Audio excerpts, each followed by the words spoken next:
I turned 61 that day, and all I truly wanted was a simple dinner, just me, my son, his wife, and a few longtime friends. Nothing flashy. Just warm food, kind faces, and maybe a quiet toast to another year of holding myself together, when it would have been easier to fall apart. Instead, I ended the night in stunned silence, staring across a candlelit table while my only child claimed something that was never his to take. And the worst part, he did it with a smile. The evening had started off fine, normal, even. The restaurant was one of those new trendy spots Brittany picked. Exposed brick walls, Edison bulbs, linen napkins that tried too hard. The servers all called you boss like it was the password to be seated. I hadn't even settled into my chair before she handed me a gift bag, its tissue paper fluffed up like a peacock's tail. Inside was a tiny baby onesie printed with "Best Grandma Ever." "We thought it was time," she chirped, her voice high with manicured enthusiasm. "We can finally start planning the nursery." My eyebrows lifted and I turned to Ryan. "Right, Ryan," she added, nudging him with that tight, practiced grin. He smiled back, too calm, too prepared. "Yeah. Especially now that we'll have more space soon." More space. Brittany leaned in across the table, her eyes wide with artificial gratitude. "We're just so thankful you agreed, Eleanor. I mean, not every mom would be this generous." I froze. Agreed? To what? Before I could open my mouth, Ryan stood and tapped his spoon against his wine glass. "Can I get everyone's attention real quick?" he said, loud enough for even the waitstaff to pause. "Before we start eating, make sure to like and subscribe." Kidding, but seriously, what's one life lesson you think everyone should know before it's too late? Leave it in the comments. He grinned like it was a TED Talk. He raised his glass. "Tonight's not just about celebrating my amazing mom's birthday. It's also about a big change for our family." Brittany pulled out her phone and started filming. I felt my stomach clench. "We're moving into Mom's apartment," Ryan announced. "It just makes sense. She doesn't need all that space anymore, and we're starting a family. Honestly, it's such a gift, so generous." I couldn't move. My fork hovered in midair, heavy as a brick. The room applauded. Glasses clinked. "Right, Mom," Ryan said, beaming too hard. Brittany's phone was aimed directly at my face. Everyone stared, waiting, watching, expecting me to perform. And I did. I nodded, not because I agreed, but because I panicked. I couldn't find words. I couldn't even feel my hands. It was like being shoved onto a stage in a costume I didn't remember putting on. So I smiled, took a sip of wine, prayed it would all just move on. But it didn't. Not really. The conversation changed, but my pulse didn't. My cheeks felt like ash. My dinner tasted like cardboard. Brittany launched into how she'd redo the apartment. New paint colors, crib placement, removing the old lady curtains. She actually laughed and said, "Of course we'll let you visit. You can keep your plants on the balcony if you want." Ryan added, "We'll give you plenty of time to move. No pressure." No pressure? They hadn't even asked me. They'd made a decision, announced it to our friends like it was some cute surprise. Like the apartment I'd shared with my late husband for 3 decades. The one I wept in, repaired myself, clung to like a lifeline, was just a baby's first nursery now. I excused myself before dessert was done. Ryan gave me a look, the kind that says you're being dramatic. I told them I wasn't feeling well. Brittany offered to call a ride. I declined. I walked the 3 blocks home in heels I hadn't worn since my husband's funeral. My toes blistered. My chest burned. But it was the only thing keeping my thoughts from exploding. When I reached my building, the apartment felt different. Off. Not safe. Not mine. I locked the door. Then I checked it again, and again. Their words echoed in my skull. Brittany's voice teasing about my curtains. Ryan saying I didn't need all that space. My husband's photos lined the bookshelf. Photos that once felt like comfort now looked like warnings. I sat down at the kitchen table, palms flat against the wood, unable to move for nearly an hour. When I finally did, I opened a drawer I hadn't touched since the week after his funeral. Inside were old files, legal documents, emergency contacts, insurance policies. I flipped slowly through them, my fingers trembling. That's when I found it. A power of attorney form, signed 2 years ago, from when I was in the hospital with pneumonia. And Ryan's name was on it. My stomach turned. I texted my attorney, Linda, at midnight. Just one question: was the power of attorney still valid? Her reply came at dawn. "If you never revoked it, yes. We need to talk." That's when it hit me like a train I hadn't seen coming. Ryan wasn't speculating. He wasn't asking, He was executing. I didn't sleep a single second that night. His face kept replaying in my head, frozen at that exact moment. The clink of the wine glass, that too wide grin. Not warmth. Not love. Just expectation, like he was watching a transaction clear in real time. I sat on the couch in my robe, legs tucked underneath me, staring into nothing, while Brittany's voice echoed endlessly in my mind. "We're just so grateful you agreed." I hadn't. Not with my mouth. Not with my eyes. But I hadn't stopped it either. I let the performance play out. That was my mistake. And it was already spreading like spilled ink. When I checked my phone that morning, I saw her post a slow pan of my living room set to soft acoustic music. Brittany captioned it, "The beginning of our family's next chapter," saying goodbye to Grandma's place and hello to our new home. My couch, my lace curtains, my bookshelf with the photo of me and Charles on top. 37 comments. So sweet of her to pass it down. She must be so proud. Proud. I scrolled until my chest clenched. Ryan had already emailed me something too. A full transition plan. A neat little list of everything they wanted out by the end of the month. Along with color-coded handover dates. And of course a Pinterest board link titled Neutral Nursery Aesthetic. The board was full of faux cribs, rocking chairs. One of them looked suspiciously like my bedroom stripped bare. I hadn't even responded to the dinner. I hadn't said yes. But they had. I called Linda before 9. The moment I mentioned the power of attorney and Ryan's name, her tone shifted instantly. Sharp. Urgent. "You need to come in today." I dressed like I was heading into battle. Pressed slacks, crisp collared shirt, shoes that clicked like gavel strikes across the hardwood. I brought every folder, every deed, every old insurance form I could find. She flipped through them all without saying much, just pursed her lips. "You never revoked this, Eleanor." "What does that mean?" "Technically he has limited access to make decisions on your behalf. But only if you're deemed medically unfit." "I'm not," I said quickly. "Correct. But if he gets a doctor to say you're showing signs of memory loss, confusion or cognitive decline on any form, even a mild one, he could challenge you in court. It's uncommon, but it happens. Especially in property disputes." My stomach dropped like a stone into dark water. She looked at me over the rim of her glasses. "We're revoking it today, and from now on anything you say or sign goes through me." "Understood." I nodded. I didn't trust my voice enough to speak. That afternoon, when I got home, I nearly had a heart attack. My front gate key didn't work. For 2 straight minutes, I twisted, jiggled, cursed under my breath, until the lock finally gave. The cold had stiffened it. That was all, just the cold. But oh my God, for one terrible second, I thought they'd already changed the locks. That night, I didn't cook, I didn't clean. I sat at the kitchen table with a notebook, and made a list. Everything I had ever paid for in Ryan's adult life. His tuition when he lost his scholarship, the flowers and half the catering for his wedding, the emergency loan for IVF treatments 2 years ago, which, come to think of it, never even happened. They had said the word baby and I melted like wax. I was always too soft for them. And now they were staging my life like a home flip. I walked into my bedroom, climbed on a chair, and reached for the old photo albums on the top shelf of my closet. There was Ryan, in his Little League uniform beaming with missing teeth. Brittany, all glossy and perfect at their engagement party. And one photo just me and Charles, smiling with champagne in hand in this very apartment. I closed the book gently, then I picked up my phone and texted Ryan, "We need to talk." And not through announcements, or Pinterest boards. No reply, not for hours. When it finally came, it was a thumbs up emoji. A thumbs up.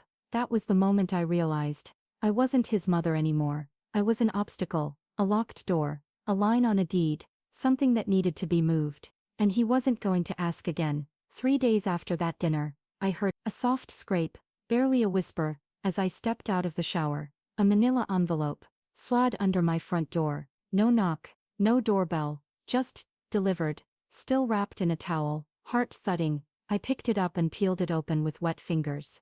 Inside was a document, preliminary transfer agreement, residential property. There were 3 names typed across the top. Mine, his, Brittany's.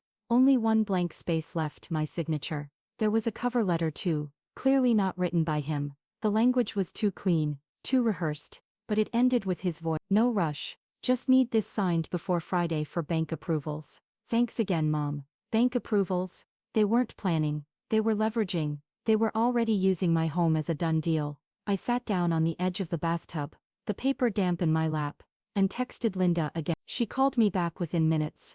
I sent her photos of everything. Her voice dropped steady and low. He's moving forward under the assumption this is already his. If you sign that form, it's done. Over. Don't even leave it out on the kitchen counter. Shred it. He mailed it, I whispered. Then he's creating a paper trail, making it look like you're a willing participant. Do not respond. Do not engage. Not in writing. Not at all. And that was the moment it clicked. Ryan wasn't just taking a chance. He was building a case. Don't respond. Not in writing. Linda's words echoed in my mind as I sat alone that night. The apartment around me too quiet, too watchful. I got up and pulled out the old filing cabinet from the hallway closet, the one with Charles's label maker still stuck on the front. I wasn't going to be caught off guard again. I dug through every folder, every sheet with my name on it, deeds, policies, health records, until I found it. A thick packet from 2 years ago. My chest tightened as I flipped through the page. It was from the hospital stay when I'd had that brutal chest infection. A health directive.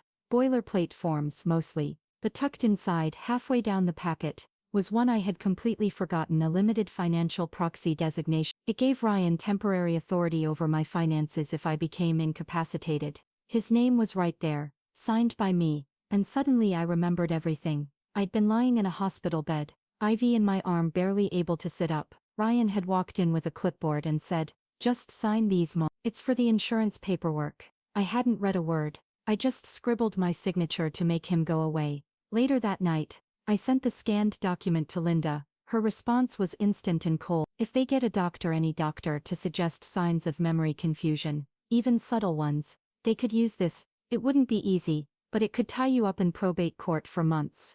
And if I've accidentally implied anything in writing, they'll twist it. Anything can be framed as consent, if you don't shut it down cleanly. I went completely still. I saw it all so clearly now. The dinner, the slow rehearsed performance, Brittany filming with that plastic smile, Ryan speaking in past tense. Mom agreed. She said we could. She's letting us. It wasn't clumsy, it was curated. A script they'd been rehearsing behind my back. And I had let it run. The next morning, I went into lockdown mode. I froze my credit, changed every pass, secured my bank accounts, and revoked every last power of authority Ryan had. I even removed him from my emergency contacts. I began documenting every single interaction: screenshots, saved voicemails, emails forwarded to a private folder. I didn't reply to his texts anymore, but I read them all, and saved every one. That evening, I called the building manager, Dennis. I asked as calmly as I could if anyone had accessed the gate recently with my credentials. There was a pause. Then he said it. Yeah, Ryan came by last night. He said he had a spare key, and was just checking on you. I hadn't asked him to come by. I wasn't sick. I wasn't in danger. I hadn't even known he still had a key. Can we change the lock?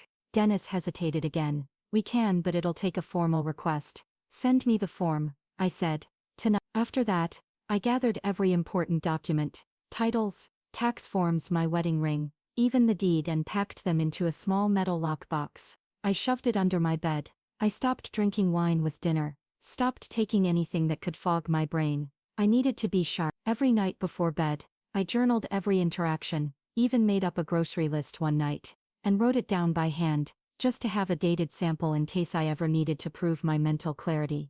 I wasn't being paranoid. I was being hunted. They weren't waiting for me to hand over the apartment. They were laying the legal groundwork to take it without asking. 2 days later, the doorbell rang. I checked the peephole, and there she was. Brittany, smiling like it was any other day, holding a pristine white gift bag and a plastic cup with iced coffee, my name scribbled on it in marker, except it was misspelled. I opened the door halfway, just a crack, just enough to see her, not enough to let her in. Just thought I'd stop by, she chirped, sugary as ever. Wanted to check in and bring you your favorite hazelnut cream, extra ice. She held out the cup. I didn't move. You didn't text first, I said flatly. She laughed, too light, too casual. I figured it'd be nice to pop in. You've been quiet. I didn't answer. I let the silence sit between us like a wall. But Brittany just held up the bag with both hands, eyes wide like she was about to share a secret at a sleepover. It's vitamins, she said, voice softening. Prenatals. We're hoping. She paused for effect, then added, but you already knew that, right? I blinked. You're pregnant? Her hand went to her stomach in a slow, practiced arc, like she was already showing. We weren't going to say anything, but after the dinner, it just felt like a sign, she said, lowering her gaze as if moved by some divine maternal force. It was an act. A flimsy one, but a dangerous one, because if I pushed back now, I'd look cold. If I called her bluff, she'd twist it. And if I let her in, she'd start measuring curtain rods. So I stood still, quiet.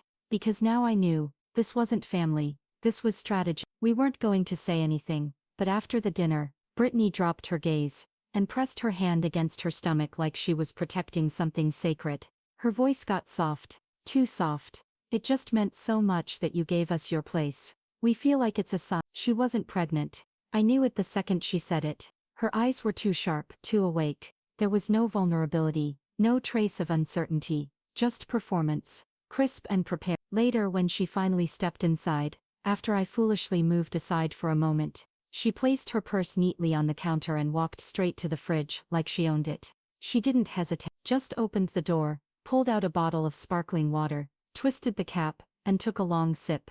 No glance at the label, no concern for caffeine or carbonation, nothing. No newly pregnant woman who cared would drink like that. Not casually, not this early, but I didn't call her out. I didn't flinch, I just watched. She moved through the apartment slowly, narrating every thought like she was hosting a home renovation show. We'll put the crib right here, she said, pointing to the corner of my bedroom as if it was hers already. Definitely repaint. Something soft, maybe sage green or a dusty mauve. She walked the perimeter like a real estate agent. We might knock out this hall closet, she mused.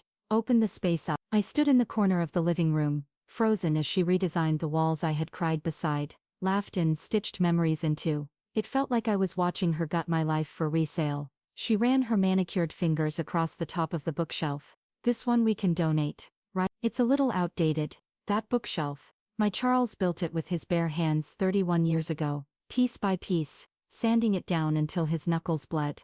I said nothing. She opened drawers, peeked in the laundry nook, tapped furniture to test stability. I followed her silently down the hall. She stopped at my sewing room. We should convert this into a nursery sooner than later, she said, casually waving toward the shelves of fabric and threads. Before you get too tired to climb stairs. Babies need calm, not clutter. Something in me broke, not loudly, not with fury, just a clean, silent snap, like a string pulled too tight for too long. But I didn't scream, I didn't curse. I simply asked, Brittany, when did your doctor confirm the pregnancy? She blinked. Fast. Too fast. Then she let out a short, fluttery laugh. It's early, like really early, too early for tests. I know you know. So no ultrasound, no blood work. She hesitated. We're going Monday. You'll be the first to know, obviously. Obviously. That word rang in my ears like a slap. She wandered back into the living room, curled into the corner of my couch with her sparkling water and scrolled through her phone. Her purse stayed on the kitchen counter slightly open, and inside, I saw it. A manila folder. I waited. When she finally excused herself to the bathroom, I moved quietly across the floor and peeked inside. There were copies of my apartment's floor plan, labeled with new furniture arrangements, crib, changing station, lounge area, and a printed Zillow estimate of the current property value. They weren't just moving in, they were staging it, possibly for resale, possibly to someone else. I took a photo of every page, returned the folder exactly as I found it, sat back on the couch just as she came out, humming. Do you want to stay for dinner? I asked, calm as anything. She looked surprised, then she smiled. Sure, that'd be so nice. Should I call Ryan? No, I said. Just us. I served her frozen pasta, poured a glass of wine that had been open too long. She didn't notice. She talked about nursery color palettes, and baby names with glossy excitement, and I just listened. She had no idea what I'd seen, what I now knew. When she finally left around 8 p.m., still smiling like the show had gone exactly as rehearsed, I closed the door behind her and dragged my heavy sewing machine in front of it. Not out of fear, out of focus. I opened my phone, scrolled through the images I had just taken, and created a new folder. I called it Proof. This wasn't about family anymore, this was about fraud. And now I had the receipts. The next morning, I was up before the sun, not to pack boxes, to pack. I called Joanne Pierce, a dear old friend and retired real estate agent, who now lived 3 towns over, spending her days tending roses and ignoring texts from an ex-husband who still hadn't learned to let go. She picked up on the second ring. Talk to me, she said. No question, no small talk, so I told her. Everything, from the birthday dinner to Brittany's fake pregnancy, the quiet manipulation, the staged apartment documents, the social media narrative spinning like some fairy tale they'd crafted with my name on it. Joanne didn't interrupt, just let me pour it out. Then she said something sharp and simple. You need to get out, before they realize you're not playing anymore. She offered to list the apartment discreetly through her network of private cash buyers. No online listings, no photos, no exposure. You'll take a hit, but it'll keep them from interfering, or contesting anything before it's too late. I agreed without hesitation. Over the next 3 days, I played dumb, a masterclass in docility. I texted Ryan back with short, pleasant replies. I liked Brittany's nursery inspiration post. I even posted a photo of my own dinner one night. Meatloaf and mashed potatoes, with the caption "Nothing beats home cooking." Let them think I was soft, still pliable, still quiet. Meanwhile, I was securing an inspection for a 2-bedroom cabin 2 states away, in a lakeside town where no one knew my name and no one owed Ryan anything. The photos showed outdated linoleum, chipped cabinets, and a cracked back patio, but it was private. It was mine. The seller was a widower looking to downsize. He agreed to a quiet cash sale if I didn't haggle. We shook hands the next day. While Ryan thought I was watching home improvement shows, I was transferring funds and arranging movers. I called Doug from quiet man, reliable, had a truck and no need to ask questions. In one day he boxed up Charles's old workshop tools, my heirloom dishes and every photo album from the ad. I told the building superintendent I'd be traveling indefinitely, and that under no circumstances should he share anything with family. He gave me a strange look but nodded. It didn't matter what they thought anymore. I wasn't leaving quietly. I was escaping with everything they didn't know I still had. After settling everything with Joanne, I headed down to the leasing office and formally updated my emergency contact to her name. Then I changed my mailing address to a box in Ridgewater, the quiet lakeside town where my new life was quietly waiting for me. To avoid suspicion, I set up a delayed USPS mail forward, 2 weeks out, so there wouldn't be any noticeable gap. I even called the electric company and requested a shut-off date, spinning a story about moving in with a relative while recovering from a minor medical procedure. The woman on the other end offered her sympathies. I didn't correct her. Every day I kept a soft tone, neutral expression. I let Ryan believe I was retreating. I let Brittany believe I was grateful, meek, relieved, but behind closed doors I was dismantling their entire blueprint, piece by piece. On the 4th day, Brittany sent me a video. She was sitting on my living room couch, talking to the camera in that syrupy influencer voice about bringing warmth back into the space. The caption, "Soon to be ours, but forever Grandma's legacy." It had already racked up 2,000 views. I didn't cry. I took a screenshot, added it to the folder marked proof. That night I left a single hint. One empty suitcase, placed gently in the hallway where I knew she'd see it the next time she let herself in unannounced. She'd assume I was packing for a short trip. She'd tell Ryan. They'd think they still had time. They didn't. I was leaving before the week ended, and by the time they realized, the keys would be in someone else's hands. The title transferred, and the only thing left behind would be a locked cabinet, and the faint scent of lavender they'd never scrub out of the curtain. It all happened on a Tuesday, late afternoon. I had just wrapped up a final call with the title company. They confirmed the closing date 72 hours.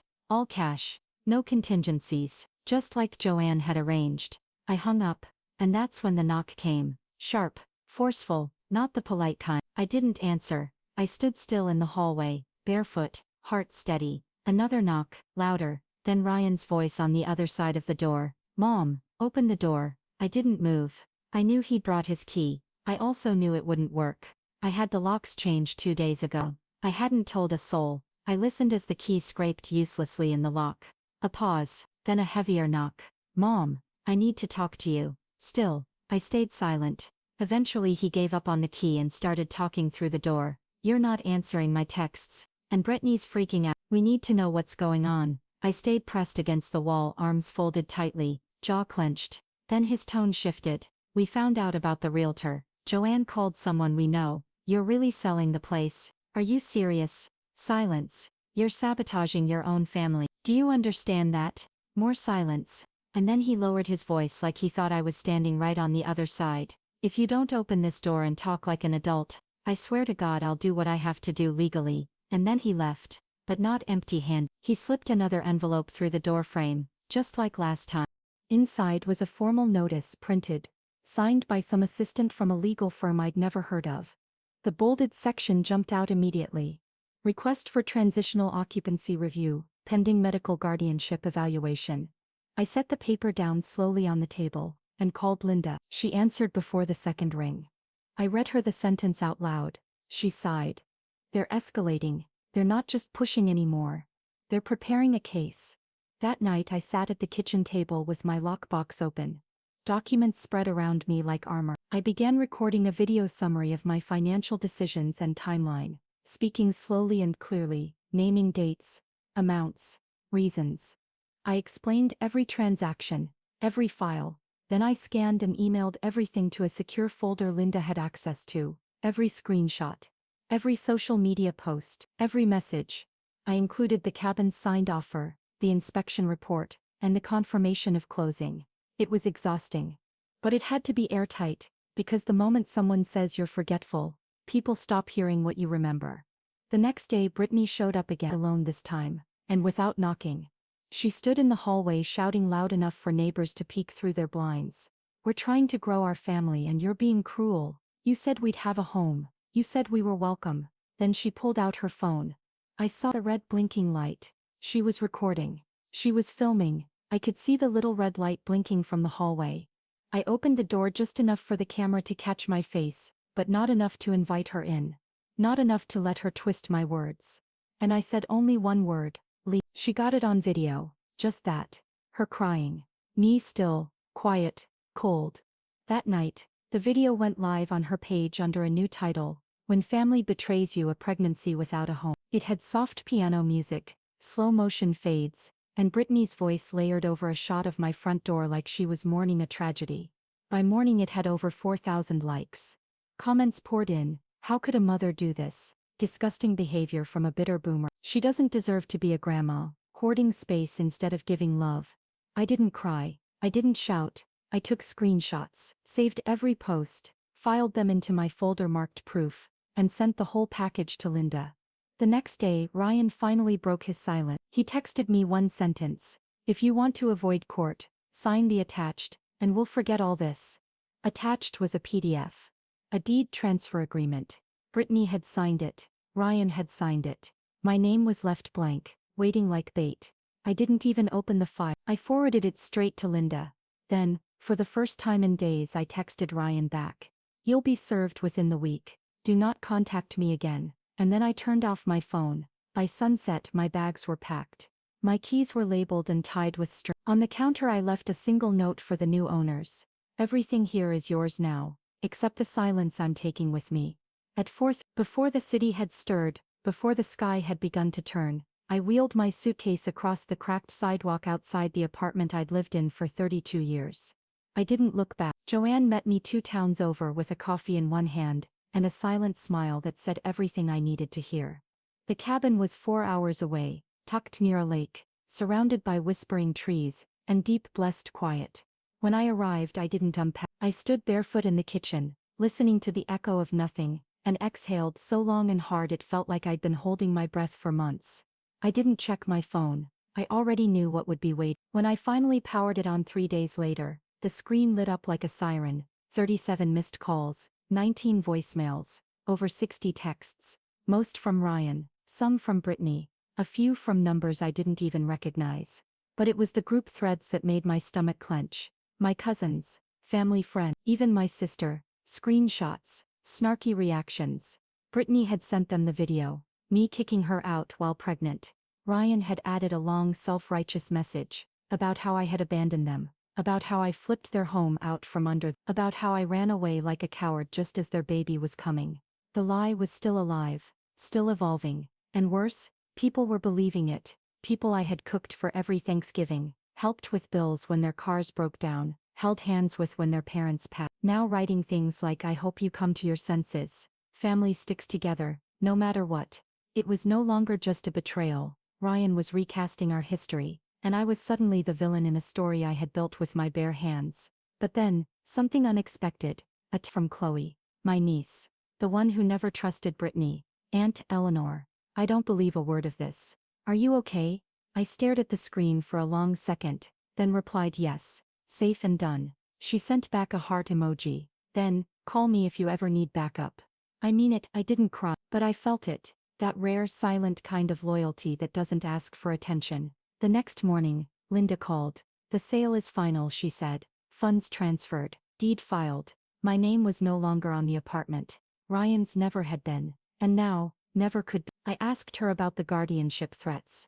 They won't move forward, she said. They've lost the narrative, and once we show the real timeline, it collapses in court. But update your will, she added. I already did, weeks ago. Everything, my cabin, my savings, even the tiny life insurance policy I'd held onto, was placed into a community trust. The Silver Pine Trust. Its mission, supporting elder women rebuilding their lives after financial or emotional abuse. Ryan and Brittany weren't just disinherited, they were legally barred from contesting it. That evening, I sent Linda the final signed copy. Then I poured myself a glass of water, stepped onto the porch and watched the sun melt behind the trees. It was quiet, not hollow, not lonely, just clean, wide, real. As I sat there, my phone buzzed once more. One final text. From Ryan. No greeting, no apology, just if Dad could see you now, he'd be disgusted. I didn't reply. I didn't need to, because if Charles were here, he'd only say one thing. She should have done it soon. It started the next morning, with a package. There was no return address. Just a slim white box left quietly outside the front door of my cabin, wrapped in white tissue paper and tied with a satin ribbon like some misguided peace offering. Inside was a framed sonogram photo, and a "Can we start over? A&R. The image looked real at first glance. Just grainy enough, just clinical enough. But I recognized it instantly. Brittany had posted the same stock photo months ago on her Pinterest board. It was a placeholder, a mock-up, a fantasy. Now it was printed, framed, and mailed across state lines like it meant something. I placed it on the counter without touching it again. 2 days later, an email arrived. Subject: dinner. Body: we'll be in your area this weekend. Let's just talk. No pressure, just family. I didn't respond. Saturday evening, around 6:40 p.m., headlights crept slowly up the gravel road that ran past my cabin. Just as the sun dipped behind the pine trees, I stood at the kitchen window and watched a silver SUV pull to a stop. They stepped out, dressed too formally for a casual visit. Brittany in heels, Ryan in his old blazer, holding a bottle of wine like it was some kind of olive branch. I didn't open the door. I let them knock, first gently, then harder. Mom, Ryan called out. We just want to talk. We drove all this way. I stood still behind the curtains, lights off, hands resting on the back of a chair. I didn't move. I didn't speak. Then Brittany's voice joined his, trembling with that over-rehearsed edge of emotion. You're shutting out your grandchild, she cried. Is that what you really want? I didn't reply. I didn't need to. They stood there for 22 minutes. I timed it. Eventually they left the wine bottle on the front step and drove off without another word. The label? Forgiveness, Pinot Noir. I poured it down the drain. That night, Ryan sent one final message. You win. Hope it was worth losing your family. I didn't reply. I didn't even flinch. I took a screenshot, saved it, filed it away in the proof folder. Then I deleted his contact for good. The next morning, I sat outside with a mug of coffee, joined by my new neighbor, Margot Ben. Margot had moved to Ridgewater after divorcing her husband of 40 years, and starting a little soap business out of her garage. She laughed when I told her about the fake sonogram. People get bold when money's involved, she said, shaking her head. But you didn't give them what they wanted. That makes you dangerous now. Dangerous. It was a word that used to scare me. Now, it felt like armor. That week I bought a new garden bed and filled it with thyme and mint. I joined the local co-op. I started showing up for myself every single day, in small, intentional ways. On Friday my phone buzzed again, a number I didn't recognize. I let it go to voicemail, but curiosity got the better of me, so I played it. Brittany. Hi Eleanor. I know things got messy, and I just wanted to say, we're still hoping to keep a door open for the baby, for the future. Please call. I deleted it, because the only door that mattered now was the one they'd never walk through again. There was no dramatic final showdown, no mahogany paneled courtroom, no gasps from distant relatives.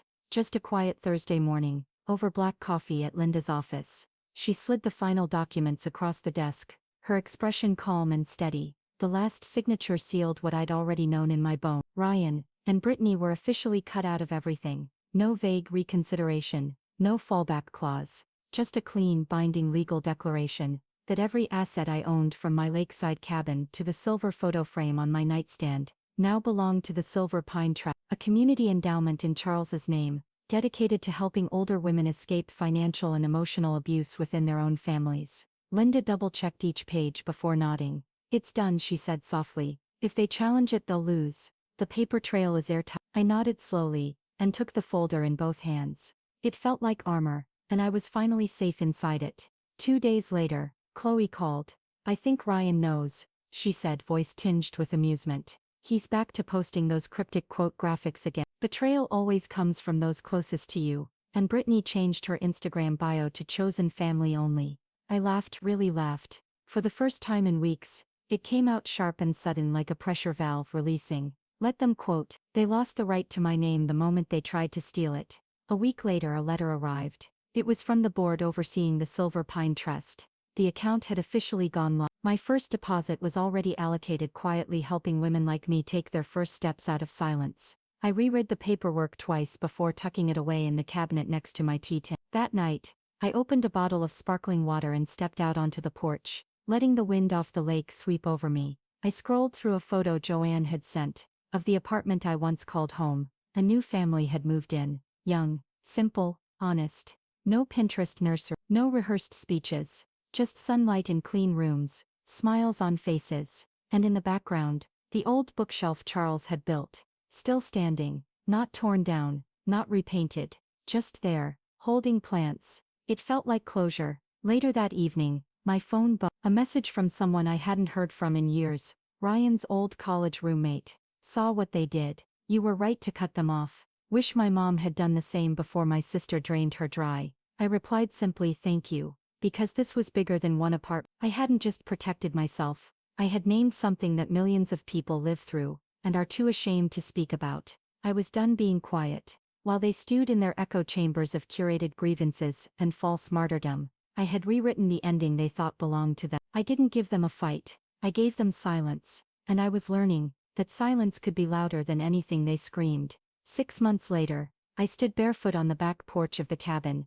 hands wrapped around a warm mug of mint tea steeped from the planter box I'd built with my own hand. Above the lake, a line of birds cut across the sky like a drawn string, gently pulling morning into being. I hadn't heard from Ryan or Brittany in over 2 months, not since the final legal notice went through barring them from contacting me about anything tied to inheritance or estate. They didn't contest the will, they didn't try again. I think at last they understood. I was gone. Not just from the apartment, not just from their reach, but entirely. The version of me they could manipulate had packed her bags and vanished. My days looked different now. Mornings in the garden, afternoons at the community center, teaching budgeting workshops to women who'd been left behind like I had. Evenings playing chess with Margot, who swore I had a ruthless streak hidden under all my soft-spoken charm. I had made friends, real ones, people who didn't care about what I had, who didn't smile only when they needed something. The cabin wasn't a retreat. It was a resurrection. I cooked again. I laughed out loud. I slept deeply,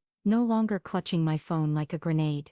The day before my birthday, I received a letter from Chloe. Inside was a photo of her newborn daughter swaddled and blinking at the camera. Tucked with it was a handwritten note. "If she grows up to be half as strong as you, I'll have done something right." I pinned it to the fridge, with a magnet shaped like a sunflower, and cried quiet tears. The kind that don't sting, the kind that rinse the very last of something away. That evening, I wrote a check to a local shelter that helps older women escape financial control and emotional harm. I signed it and sealed the envelope with a simple note. "Use it well." She got out. As the sun melted behind the tray line, and the wind brushed gently through the chimes I'd hung from the old pine hook, my phone buzzed once more. An unknown number. I didn't flinch. I didn't even check it. I powered the phone off and slid it into a drawer. I didn't need it anymore. Because this life, this quiet, unperformed, unclapped for life, I had built it myself. It belonged to no one else. And the cabin was quiet. And so was I. And for the first time in years,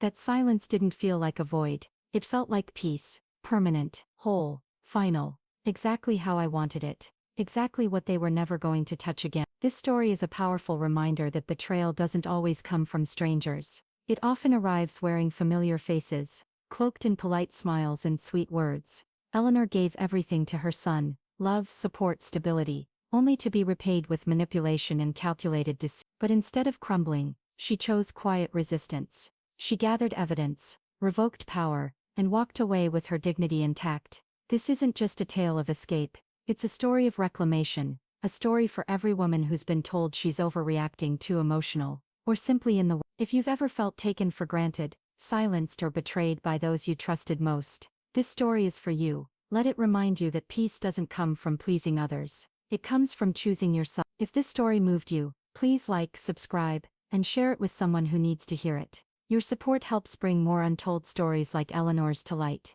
And before you go, leave a comment and tell us which region or country you're watching from. We'd love to know where you're tuning in from as we continue to build this brave, supportive community together.